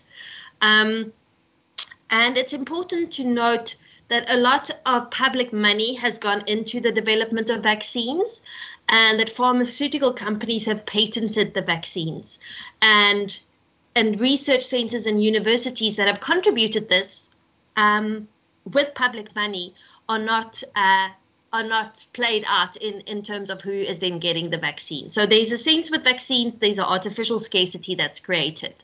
And there was a mechanism earlier in the epidemic where a forum CTAP was established, where pharmaceutical companies could voluntarily deposit their know-how and their recipes basically for vaccines. And not one pharmaceutical company has done that so far, even though we've had close to 3 million deaths worldwide and more than 136 million people. So the argument that I want to make in this last two slides is that the patents are regulated by the World Trade Organization through a trade-related agreement, TRIPS, and that there are very clear exceptions to safeguarding patent rights in terms of the Doha Declaration. And there's the TRIPS waiver that has been proposed by South Africa and India that says, please waive patent rights around COVID and its vaccines for the duration of the pandemic. So it's a temporary waiver that will help especially lower and higher income countries to access the vaccine. And from this map, you can see the ones in red are the countries who are blocking the waiver. And so the global north is very clearly illustrated by that slide. And with this slide, if you look at it carefully, it shows how many doses of vaccine have been secured per country. So in the US, they have 3 and almost 4 times as many doses vaccines procured than are needed for their population. In Canada, you almost have 10 times as many vaccines that they have procured than what their population needs. So this very cruel paradox that the countries who have enough vaccines for their populations many times over are the ones who are blocking the waiver, as Alroy had said. So one of the advocacy points that I wanted to show with those graphs is the very important point around, as a patient advocate, as people who believe in ethical approaches to public health, it's absolutely vital that we support the TRIPS waiver and that we call out the countries who are blocking that waiver at the moment. And then, of course, the transparency around the inputs that go into the research and the input costs of vaccines. Thank you very much.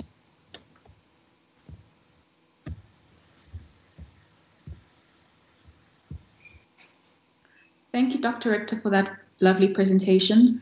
A question from our audience is, with all the laws and ethics surrounding vaccines and moving forward in the future, how do you think South Africa can move forward beyond the patent laws, not only in the pandemic? So creating our own vaccines, creating our own facilities and building a capacity for the African continent. I know Dr.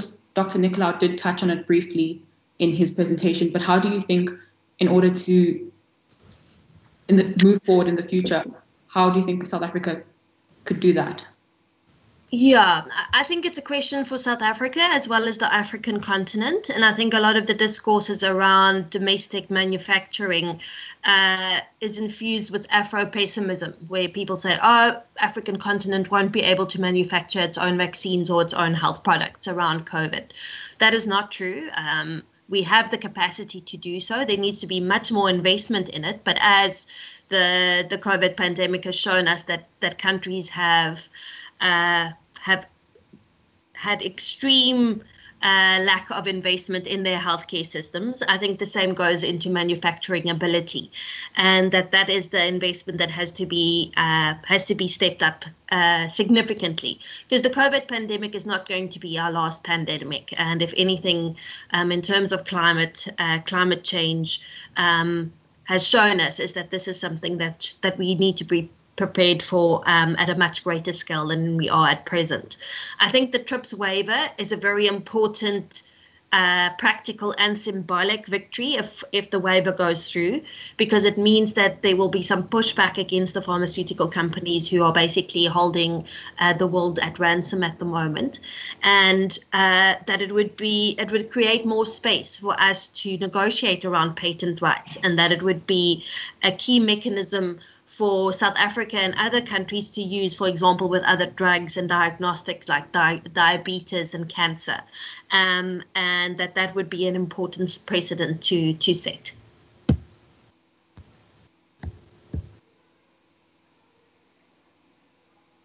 Thank you, Dr. Richter. Do any of the other panelists have anything to add? I'd like to make a brief comment. Thank you.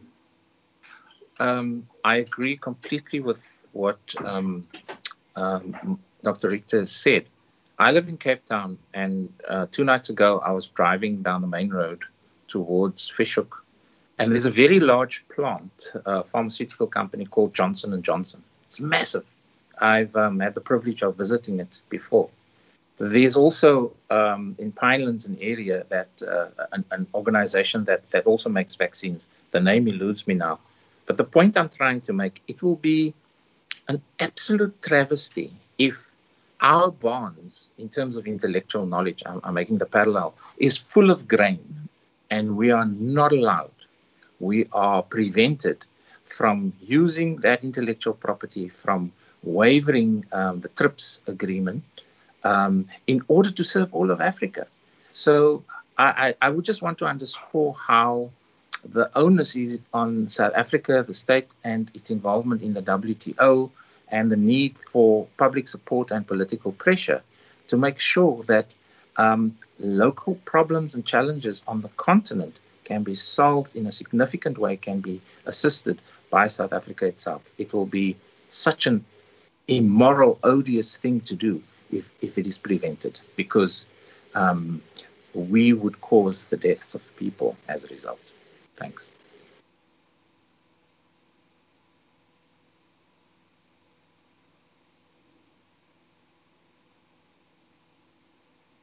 Thank you, Mr. Paulus.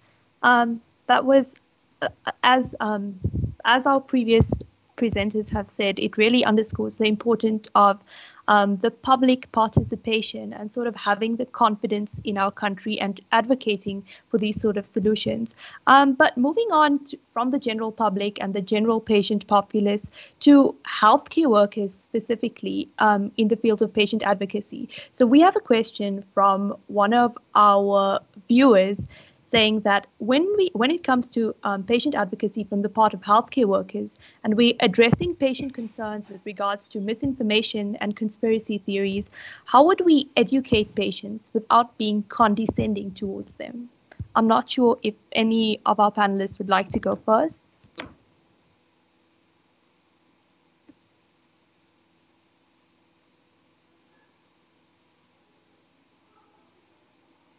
Oh, Dr. Richter, that's great. You can go ahead. Hi, yeah, you can call me Marlies.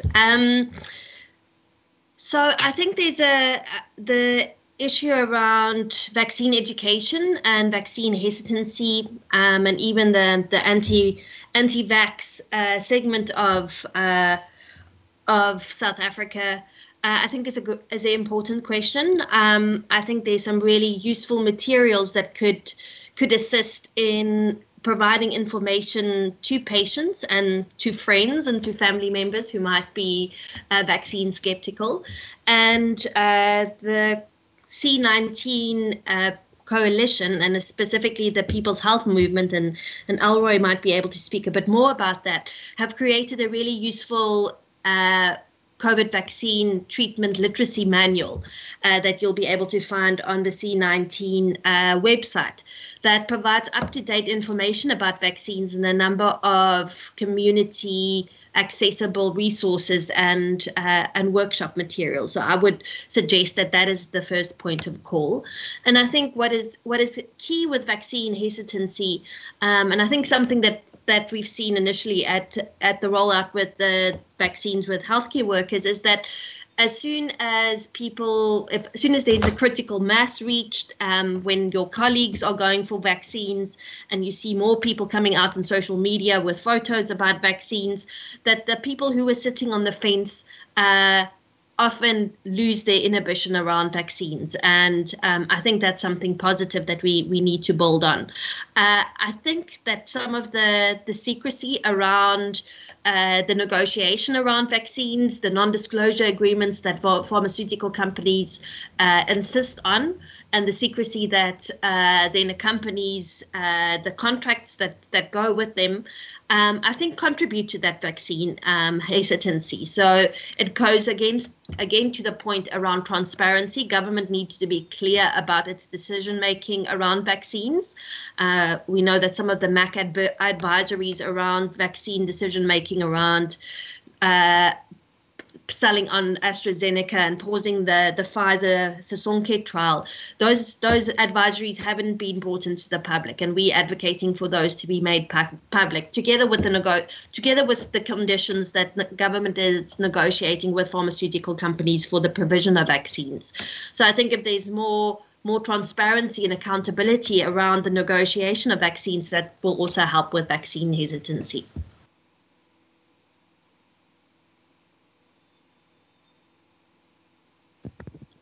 Thank you, Dr. Marlies. Mr. Paulus, your hand is also up. Call me Elroy, Nafia. Yes, agreed. And I also think that demystifying things and saying we don't know at this point is very important to come from organizations and people in the know. The example that I'd like to use is I was part of a group of People's Health Movement Steering Committee members. The first being Dr. Lydia Kencross, who's an endocrinologist, works at Grootskeer, is at the cutting edge of these issues, to the Secretariat,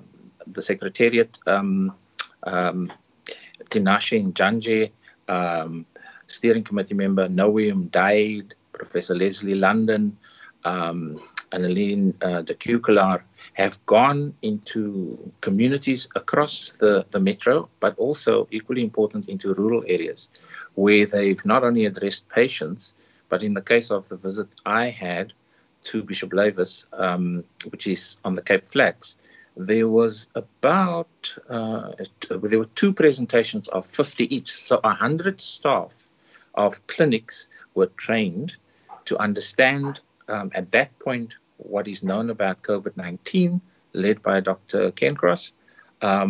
Questions and answers, translations was possible to address many of the questions of staff. I think similar things need to happen with community leaders, as is already happening, but there's a great need for support in that regard to demystify many of the issues and unanswered questions. I think that will go a big way to deepen what Marlies has said. Thanks.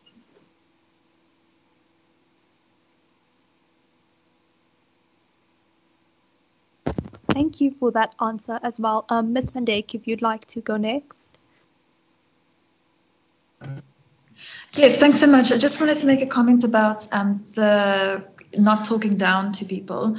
There's been some very interesting research on vaccine hesitancy and how to combat misinformation based. And what was really interesting is that most people aren't they don't fall into the strongly anti-vax camp. Many people are just vaccine hesitant, and they can actually be swayed with good information and kind of honest answers. So that's been something that we've taken into account here, is not to be too moralistic when people have questions about the vaccines and immediately label them as anti-vax, or uninformed. It doesn't help at all. But the findings of that research show that if you just give people a platform to ask these questions and people answer it honestly, it can most of the time sway people to be more comfortable with the vaccine. And I think we especially have to take that into account now, since the vaccines, people have all kinds of questions about the vaccines, the rollout's being paused a few times.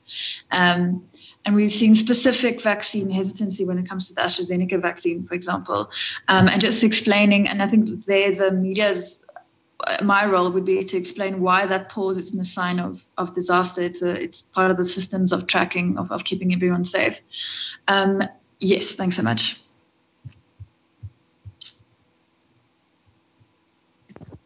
Thank you so much for that answer, Ms. Govender.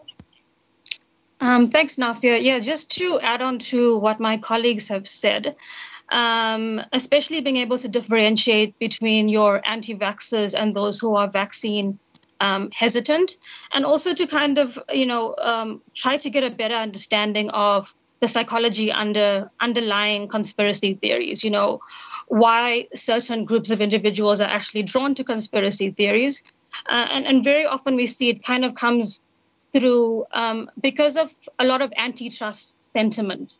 And I think sometimes there are very legitimate reasons for people to be vaccine hesitant or reluctant. Just looking historically at how,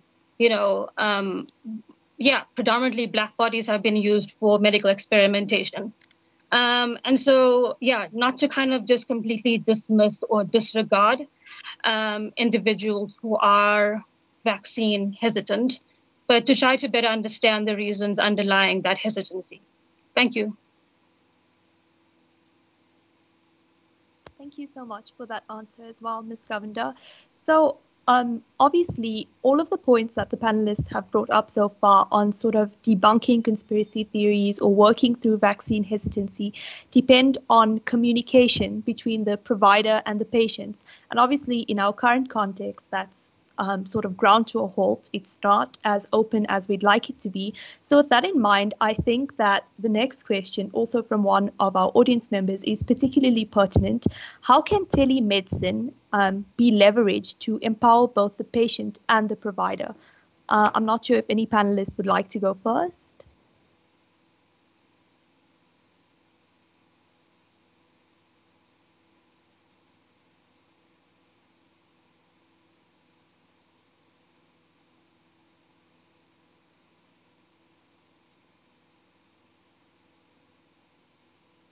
I'll just repeat the question. It was, how can telemedicine be leveraged to empower the patient and the provider? And I see that Ms. Govender is ready to speak.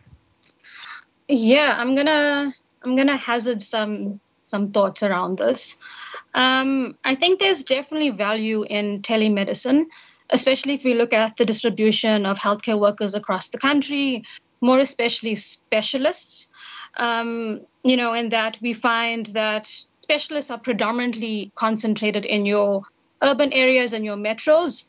And so there definitely would be value in telemedicine, but we also need to look at the infrastructure that is necessary to support that to take place. So, internet connectivity and the challenges we have with that in rural areas. But again, I kind of want to bring it down to a lower level, I would say. In that we are very, I would say, with 4IR and the technology advancements we have currently, we're very pro in terms of going the telemedicine route. But sometimes the simpler, the better. Last year, through our communication campaigns, where we actually linked up healthcare workers to rural communities using community radio, sometimes it actually makes a lot more sense to try to look at what exists already and then trying to maximize on those existing infrastructure. So yes, I think, telemedicine definitely has a role to play. But let's also, again, look at what exists. Thank you. Thank you. I think Mr. Elroy has something to add on to that as well. So old dudes like myself have to use Google a lot. So I reminded myself also what telemedicine is about, and it's described here as one aspect is the distribution of health-related services and information via electronic information and telecommunication technologies, allowing long-distance patient and clinician contact, care advice, reminders, education, intervention, monitoring, and remote admissions. I think we'll be cool with that as long as it's not, the actual instruction of a remote instrument to do an appendectomy in Puditichaba Kwakwa from Wits Medical School. Then we'll be fine. And I'm not being sarcastic. I'm working with somebody who's from that area, because they say a chain is as strong as its weakest link. So as long as telemedicine is used for purposes other than invasive surgery, on education, on monitoring, on remote admissions, I think it's a good thing. And in this case, for a particular group in health services, it may make a contribution, but only part of that contribution. And I'm talking here about community health workers who have been treated, in my opinion, very shoddily thus far by the Department of Health. And we have been at wit's end encouraging advocacy in support of more resources being made available. I've seen and have interviewed community health workers who've said to me, when I was seconded to the National Department of Health, working with the ward-based primary healthcare outreach teams, Elroy, look at my shoes. I walk every day. We don't have an umbrella. Basic things like that. It's actually offensive to people who raise our children, our grandchildren, to do this work voluntarily, to measure communities, the elderly, those who are frail, blood pressure and blood glucoses on a regular basis. The treatment of community health workers can be supported by telemedicine, but that should only be part of a much larger intervention to honor them and, more importantly, ensure that their work is done without causing harm. Thanks.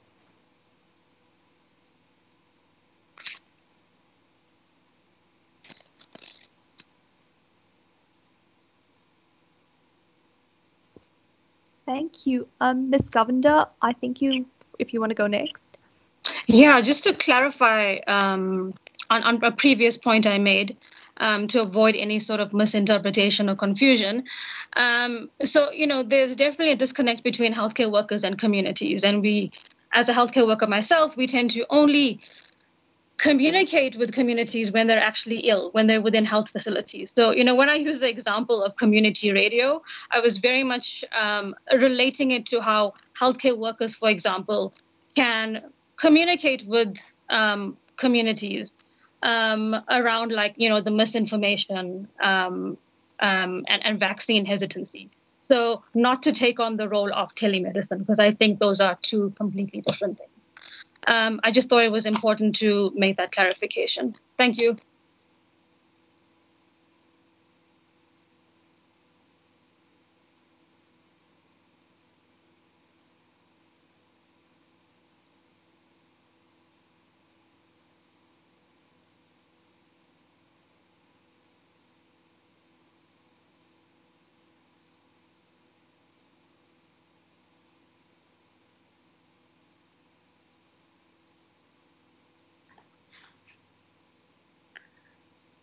Thank you very much to our panelists for the great points that they raised.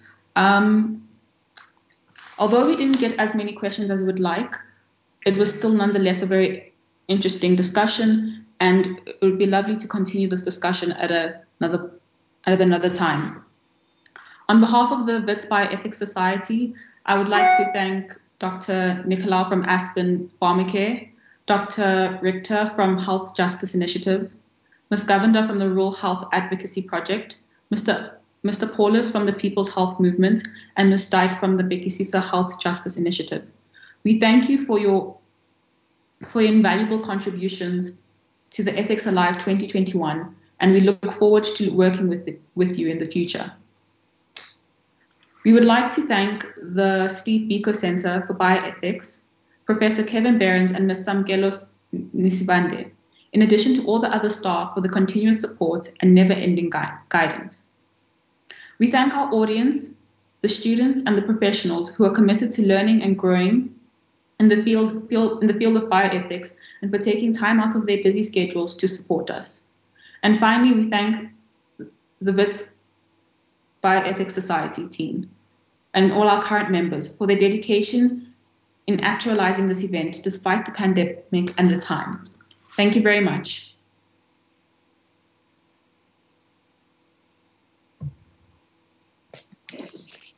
Hi. Thanks, everyone.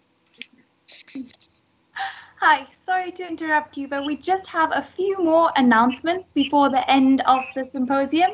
So stay for just a few more minutes. So since its inception, the Annual Ethics Alive Student Symposium, it's been accompanied by an art and essay competition to acknowledge and appreciate the value of our student audience here at WITS. Unfortunately, the pandemic and campus restrictions prevented us from holding that competition this year, but we refused to do away with this tradition. So the WITS Students Bioethics Society decided to repurpose that money into a charity donation.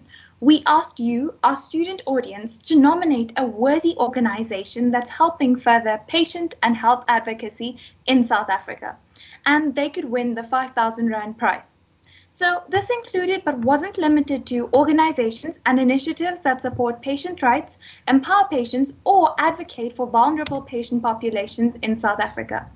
And we received the most heart-touching nominations from our student audience. Every one of these nominations, I think they nominated organizations that deserved all the help that they can get. And this made the decision so much more difficult that we couldn't make that decision by ourselves. We've now decided to enter all the nominations into a random draw to reduce any bias and so that we don't have to make the decision. Hopefully you can all see my screen now, and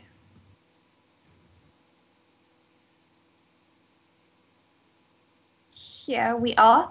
We've entered all the organizations into a random result generator, and we're going to draw a winner.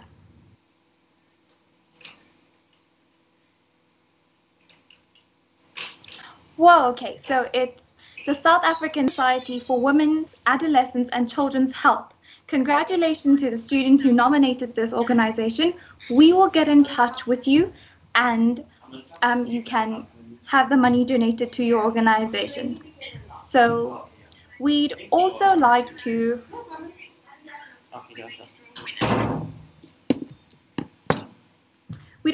let you know that applications to join the WITS Students Bioethics Society are now open. And they're open until this Sunday, the 9th of May. So hopefully you've learned more about the Bioethics Society from this event. But for a brief overview, we pride ourselves on being a voice of activism and advocacy for those in need, be it students, healthcare professionals, citizens, or even vulnerable populations. Our society is multidisciplinary, so you don't have to be in the health science faculty to join. You can come from anywhere. You just have to be a WITS student. There's a simple application form that you have to fill out. You can find the link on our social media or contact us. We look forward to reading your applications and welcoming you to this revolutionary society. Finally, thank you to everyone for showing up here today. We've reached the end of this event, and I hope that you all leave here feeling empowered or at least curious about the issues of patient advocacy so that we can all contribute to solving this dilemma. And thank you to our panelists for this insightful discussion. Remember that the Bioethics Society is always here should you require advice, help, access to resources, or should you just wish to volunteer. Check out our social media for more information or leave a comment in the chat box and we'll get back to you. Stay safe, everyone. Go well and enjoy the rest of your week. Thanks. Bye-bye. Thank you. Bye-bye. Thank you.